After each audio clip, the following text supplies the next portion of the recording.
It's Tuesday evening in Canada. You're standing in the kitchen. The grocery bag is on the counter. Two bags, actually, because that's all you could carry. You just spent $187 on what used to cost $120. Coffee alone is up 27% this year. Beef is up 17%. You stare at the receipt and something quiet breaks inside you. You open your banking app. You look at the number. And you do the math everyone does, but nobody talks about. The gap between what you earn and what you need. It's getting smaller. And somewhere underneath the numbers, a question you've been avoiding for months. Will I ever actually have $20,000 in savings? Not owe it, not plan for it, have it, sitting there, waiting. Here is the harsh reality. In the fourth quarter of 2025, the average Canadian household saved just 4.4% of their disposable income. Most people in this country will never reach $20,000 in liquid savings. They will work their entire lives and never see that number in their account. Not because they're lazy, not because they're irresponsible, but because the system we're living in is designed to take every single dollar back out before the month is even over. It's 2 in the morning. You should be asleep. Instead, you're staring at the ceiling, running numbers you've run 1,000 times. Rent is due in 6 days. In Toronto, that's $2,587 for a one-bedroom. In Vancouver, $2,896. In Calgary, $1,690. Even the so-called cheap cities aren't cheap anymore. Then hydro, then phone, then the groceries. Canadian families are projected to spend over $17,000 on food in 2026.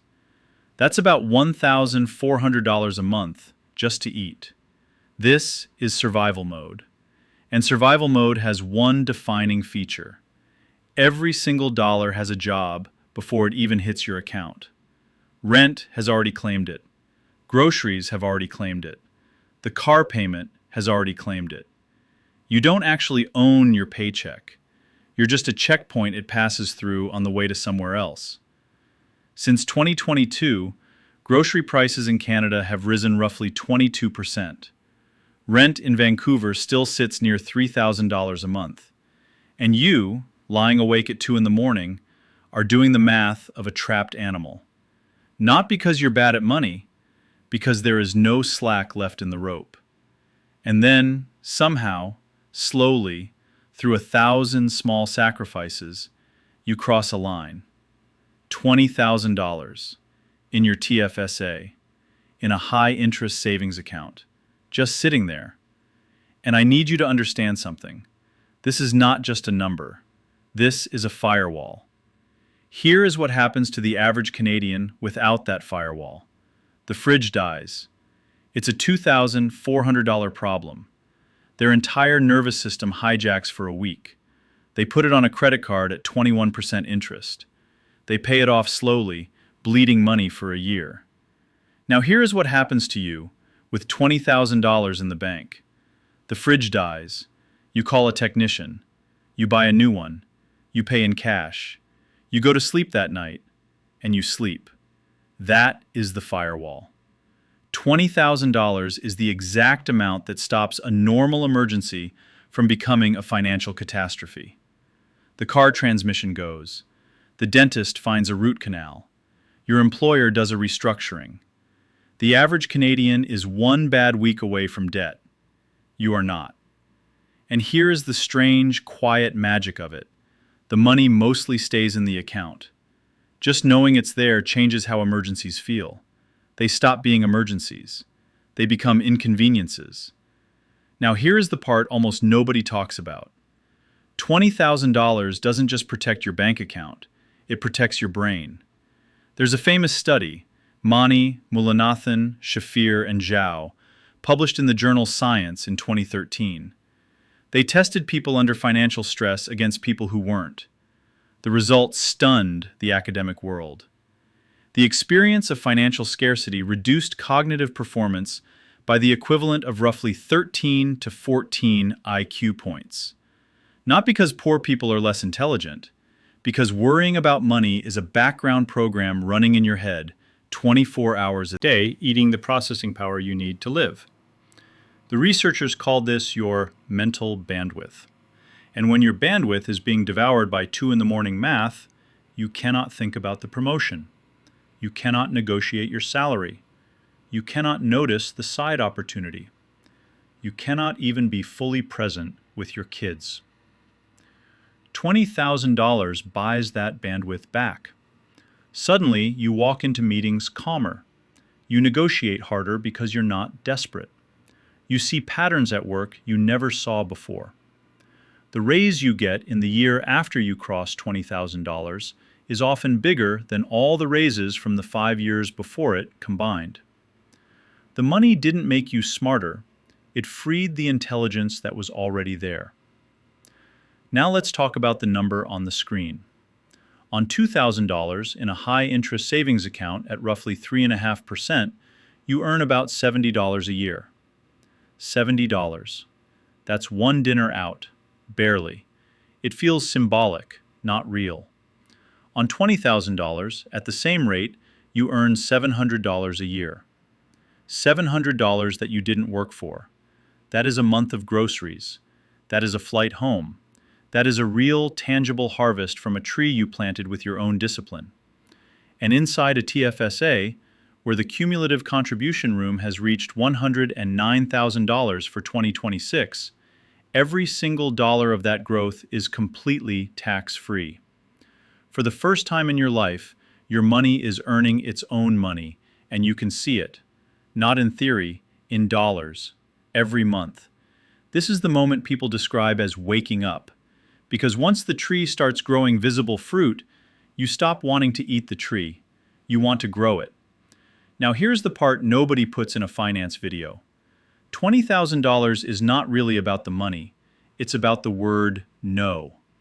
Think of the people you know who stayed 3 years too long in a job that was hollowing them out.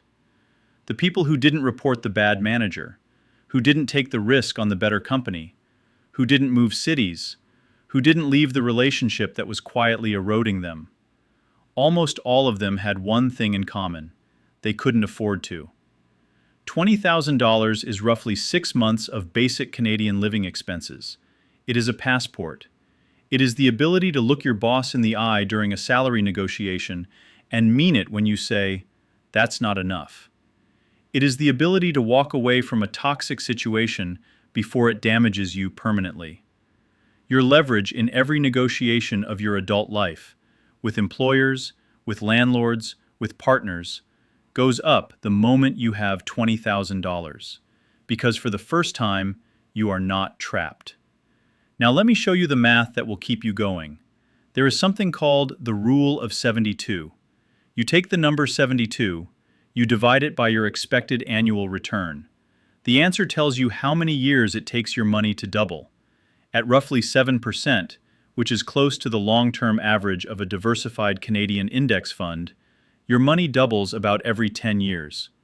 $20,000 becomes $40,000 in 10 years, even if you never add another cent. $40,000 becomes $80,000. $80,000 becomes $160,000.